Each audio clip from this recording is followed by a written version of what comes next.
নমস্কার বন্ধুরা, আমি মৌমি আর তোমরা দেখছো বিজনেস লাইফ। বিজনেস লাইফে আরও একটি নতুন ব্লগে তোমাদের সকলকে অনেক অনেক ওয়েলকাম জানাচ্ছি। আর আমরা এসেছি ছোটো মাসির বাড়ি। ছোটো মাসির বাড়ি এসে মাঠে এসেছি সবাই মিলে সবজি তুলতে। তো এই ছোটো মাসির বাড়ি এসে আমরা কী এনজয় করছি, কী করছি, কী খাচ্ছি যাচ্ছে, সেই ব্লগটা দেখার জন্য তোমরা রেডি থাকো। আর এখানে দেখতেই পাচ্ছ মাসির বাড়িতে গাড়িতে করে চিকেন বিক্রি করতে এসছে। কি অবাক হচ্ছে তো? আমিও প্রথমে অবাক হয়েছিলাম, এখন আমিও বুঝতে পারছি ব্যাপারটা। কেমন দেখতে দেখ, কালো জল, দেখ কালো জল, দেখ পুরো কালো।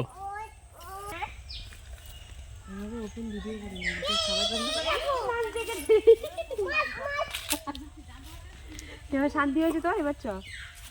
আমি তো দেখতে পাচ্ছি না মাছ কেন। কত দূর গেছে দেখো, পড়বে না। ধান যাচ্ছে, ধান যাওয়া ভিডিও করি, চলো।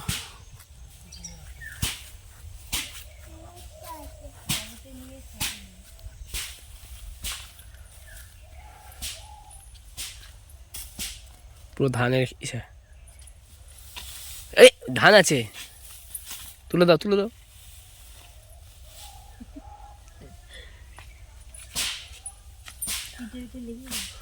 না লাগেনি, চলো। ধান যাচ্ছে বাবা, ধান যাচ্ছে। হুম,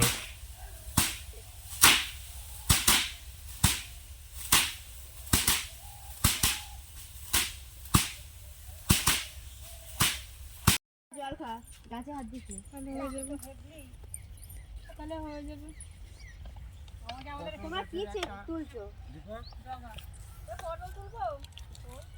এত যদি পটল তুলবা বাড়ি যাবো কি করে? কোনটা যে এইটাই করা বলছে পটল তুলবা, না যে পটল তুললে বাড়ি যাবা কি করে? না না, কেটে ফেলবে তো বলছে, ওই জন্য বলছি তুলবো। পটল তুলবো। গাছ কেটে ফেলবে তো। তুলবে তোল। তোল এবার পটল। গাছ পাকি তুলে ফেল। এই তো আমি পেয়েছি একটা দিক। ওইখানে একটা আছে। না না, এগেছে হয় নাকি? ওই এক ভাই পটল কোলে একটা ভালো গাছ দেখে করতে। কপি গাছ আছে ওখানে। আমরা এখন এসেছিলাম পটল ক্ষেত থেকে পটলে লতি তুলতে, কারণ পটল গাছটা কেটে দেবে। এখন প্রায় শেষের দিকে। আর যে লতিগুলো হয়, মানে পটল গাছের যে ডগাগুলো হয়, ওগুলো নাকি খেতে খুব টেস্টি, তাই এতজন মিলে এসেছি। এতজন মিলে আমরা নিতে এসেছি। এটা হচ্ছে মেশোদের লাউয়ের ক্ষেত। দেখো জোড়া লাউ হয়েছে, নিচে দেখো মাচার নিচে কত লাউ ঝুলছে। এই ওই অত বড়টা, আচ্ছা দুটো লাউ একসাথে হয়ে অত বড় হয়ে গেছে, সেই ওইদিকে দেখ দুটো লাউ একসাথে হয়ে এমন দেখাচ্ছে, আমার এই জায়গাটা থেকে দেখাচ্ছে। ও হ্যাঁ, কিন্তু লাউটা অতটা বড়ই, কিন্তু লাউটা হ্যাঁ হ্যাঁ অতটা বড়ই। লাউয়ের মাচার নিচে চোর ঢুকেছে। দাঁড়াও লাউটা দেখো বেঁধে আছে, বড় হয়ে গেছে। এই দেখো তোমার মাথার উপরে। এই লাউ তো পেকে গেল তো, এই দেখো পুরো বড় হয়ে ঝুলে আছে, ঝুলার জায়গা পাচ্ছে না ওটা। ওই একটা তোমার মাথার উপরে একটা, এই মাথায় এখানে একটা, এখানে একটা। কত বড় বড় হয়ে গেছে। তুলে দিয়েছো কেন? পাকাতে দিয়েছো নাকি? বীজ হবে, পাকাতে দিয়েছে, ঝুলে গেলে ছিঁড়ে যাবে না। কি লাউ নিবি, লম্বা না বড়?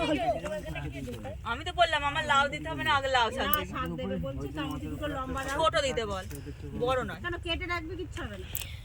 অত ভারী নিয়ে যেতে হবে তো। এই না ছোট দেব, তাহলে একটা দাও, একটা লম্বা একটা দাও। লম্বা গোল যাই হোক দিলেই হবে, কিন্তু হ্যাঁ একটাই দিয়ে দুজনে নিয়ে নেব। হাফ হাফ করে নেব। এই দেখো আমাদের এনেছিল এই দানাগুলো, ছোট ছোট হলো ঠিক আছে, হলো না, এদের আবার লাউ বিক্রি হয়ে গেল। প্রত্যেকটা তো ছোট দিলেই ভালো হতো, একটাই থাকা নিতে হবে। ওইটা দেখো লাউটা তোলো, ওইটা তোলো। ওরকমই আর লাগবে না, কচি একদম। দেখবি আমাকে সেদিন একটা দিয়েছিল, রান্না করেছিলাম। ওইটা বলছি শত বড়, অর্ধেকে বেশি বেশি রান্না করেছি, এইটুকু হয়েছে। সে জানি, নিয়ে যেতে কষ্ট না।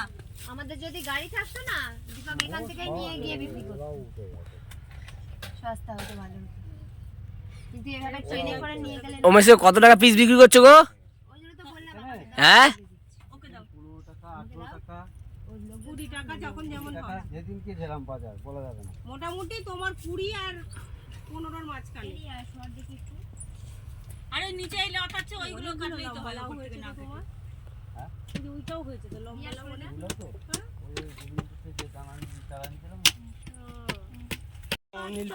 এক দুই তিন চার, চারজন, পাঁচজন, ছজন, সাতজন, আটজন, 9, 10, আমাকে নিয়ে 11 জন। আমরা 11 জন মিলে মাঠে এসেছি। আরো মনে হয় যেহেতু মাসির বাড়িতে শাকসবজি চাষ করা হয় তাই মাসির বাড়িতে ঘুরতে এসেছি, আর কিছু শাকসবজি মাসি আমাদেরকে নিতে বলেছে। মাঠে এসেছি টাটকা শাকসবজি নিজে হাতে তুলে বাড়িতে নিয়ে যাওয়ার জন্য।